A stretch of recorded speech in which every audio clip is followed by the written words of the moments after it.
The airport fell silent in her ears the moment she heard the words. "Step aside, B*TCH. The insult sliced through the crowded terminal like a blade, sharp enough to make strangers look away and sharp enough to make her question, for just a second, whether she still had the strength to stand. Her hands trembled around the strap of her worn leather bag, the same bag she had carried through 12-hour hospital shifts, through night buses and early morning sunrises, through grief and exhaustion and hope. She had faced trauma rooms and dying patients without flinching, but humiliation in public felt different. It felt personal.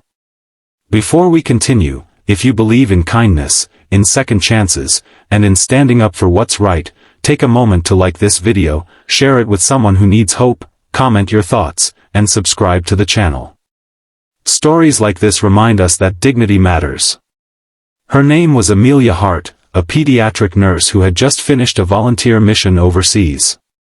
She had spent 2 weeks treating children in rural clinics where medicine was scarce and gratitude was abundant. She was tired to her bones, but her heart was full. She had boarded her flight home carrying little more than a duffel bag and a folded photograph of her late father tucked into her wallet. He had been a firefighter who taught her that service was not a job but a calling. Now she stood in the security line at the airport, watching the digital clock tick forward as passengers shuffled impatiently. The fluorescent lights cast a pale glow on her navy scrubs.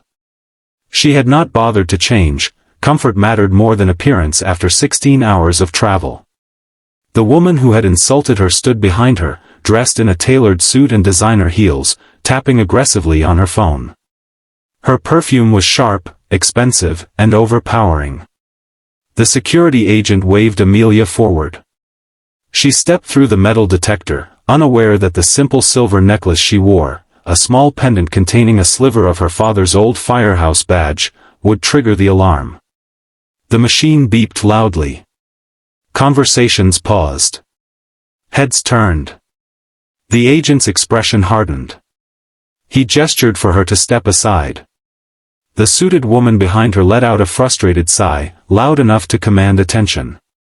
That was when the insult came, careless and cruel, as if Amelia were an obstacle rather than a human being. Amelia felt heat rise to her cheeks. She began to explain about the necklace, about how she had forgotten to remove it. Her voice was steady, but inside she felt something fracture. The agent's tone was brisk and impatient as he instructed her to remove it. People in line shifted, some annoyed, some indifferent. No one intervened.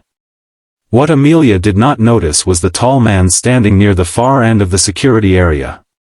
He wore jeans and a simple jacket, blending easily into the crowd. At his side sat a powerful Belgian Malinois, alert yet calm, its eyes scanning every movement. The man's name was Daniel Reyes, a decorated Navy SEAL on temporary leave after his final deployment.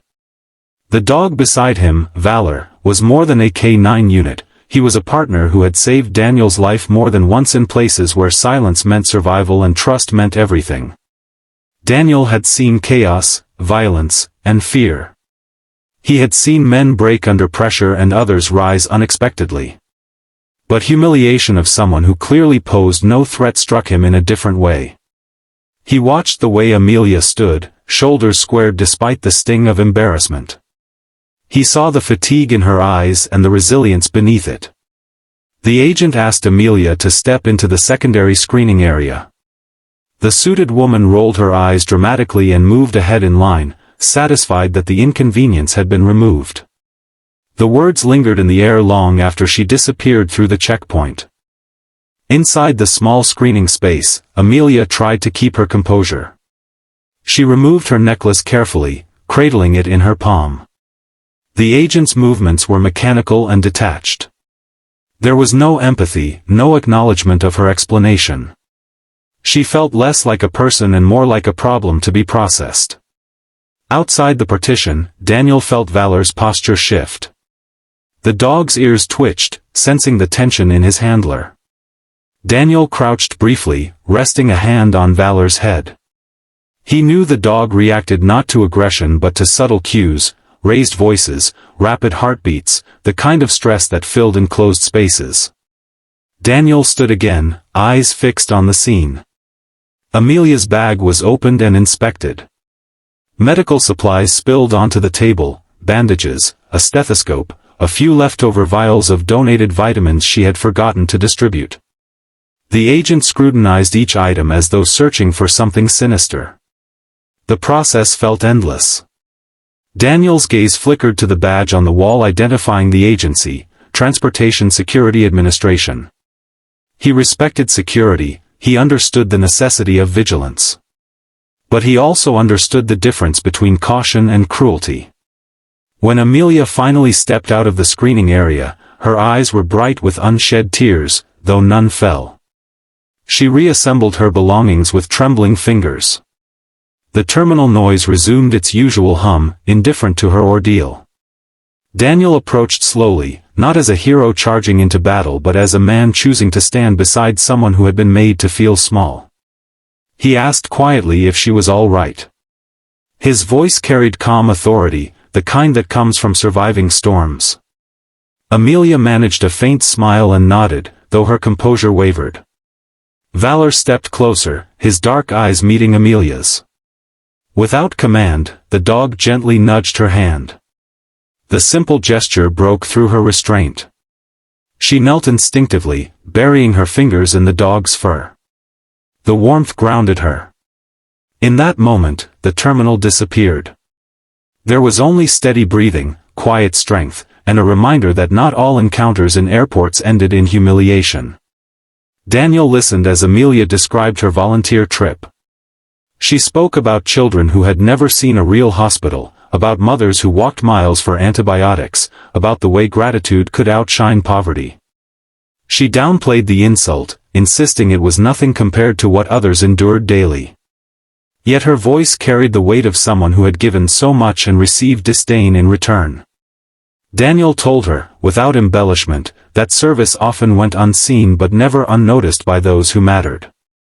He mentioned that Valor had been trained to detect explosives and protect lives, yet even the strongest warriors needed moments of compassion. He did not boast about his career. He simply shared that he understood sacrifice. As they talked, an airport supervisor approached, having reviewed the interaction after noticing Daniel's military identification clipped discreetly to his belt. There had been a complaint, she said carefully. Not from Amelia, but from another traveler who had witnessed the insult and reported it. The supervisor apologized for the way the situation had been handled. She assured Amelia that professionalism and respect were standards that would be reinforced. Amelia listened quietly. She did not seek revenge or reprimand. She only wanted acknowledgement that dignity mattered. The supervisor's apology, though measured and corporate, felt like a small restoration of balance. The suited woman reappeared unexpectedly, having forgotten her laptop at the screening area. She froze when she saw the small circle gathered around Amelia, the supervisor, Daniel, and Valor sitting proudly at attention. There was a flicker of recognition in her eyes, perhaps embarrassment, perhaps something deeper. She avoided eye contact and hurried past, her earlier confidence diminished. Amelia watched her go, not with anger but with a strange sense of release. She realized that cruelty often sprang from insecurity, from people who feared losing control. The insult no longer felt like a verdict on her worth. It felt like a reflection of someone else's emptiness. Daniel walked with Amelia to her gate. Along the way, strangers smiled at Valor and thanked Daniel for his service. A little boy approached shyly to pet the dog, and Amelia knelt to help him overcome his fear. The moment felt symbolic, fear transformed into trust through patience. As boarding was announced, Amelia felt the exhaustion return, but it was lighter now. She looked at Daniel and told him that sometimes heroes did not wear capes, sometimes they simply stood up quietly when it mattered. Daniel shook his head slightly, insisting that the real hero was someone who chose to heal children in forgotten corners of the world. Before she stepped into the jet bridge, Amelia turned back for one last look. Daniel stood tall, Valor at his side, both silhouettes against the vast glass windows overlooking the runway. It struck her that strength did not always roar. Sometimes it watched. Sometimes it waited. And sometimes it stepped forward at precisely the right moment. If this story has touched your heart so far, take a second to like, share, and subscribe. Your engagement keeps stories of courage and compassion alive. And please, write in the comments the word respect if you believe no act of service should ever be met with humiliation. On the plane, Amelia fastened her seatbelt and closed her eyes. The insult that had once echoed in her ears had faded, replaced by the memory of a loyal K-9's gentle nudge and a stranger's steady presence. She thought about her father's lessons, that dignity is not something others grant you, it is something you carry within, even when tested. The aircraft lifted off, rising above the city lights. Somewhere below, the terminal buzzed with the same hurried energy, the same impatience and vulnerability. But Amelia felt changed. Not because someone had defended her, but because she had endured without losing herself. Daniel watched the plane ascend until it became a distant speck against the darkening sky. He rested a hand on Valor's head, grateful for the silent partnership they shared. He knew that battles came in many forms. Some were fought overseas. Others were fought in crowded airports where compassion was scarce. Weeks later, Amelia received an email from the airport authority informing her that additional sensitivity training had been implemented for staff. The incident had sparked internal conversations about respect. Change was slow, but it had begun.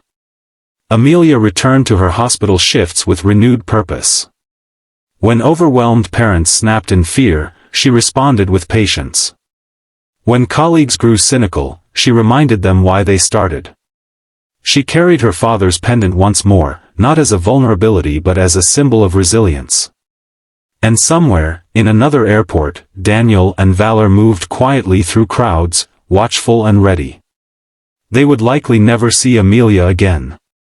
Yet their brief intersection had altered something intangible in both of them, a reminder that strength and kindness are not opposing forces but allies. As this story comes to a close, remember that the smallest acts, standing beside someone, offering a sincere apology, nudging a trembling hand, can ripple outward in ways we may never fully witness. If this journey moved you, if it reminded you of the power of dignity and silent courage, please engage with this video, share it with someone who needs encouragement, and let your voice be part of a community that values compassion over cruelty. Because in a world that sometimes whispers insults, there are still those who choose to stand watch, and there are still those who choose to heal. And when they cross paths, even in the most unexpected places, something extraordinary happens.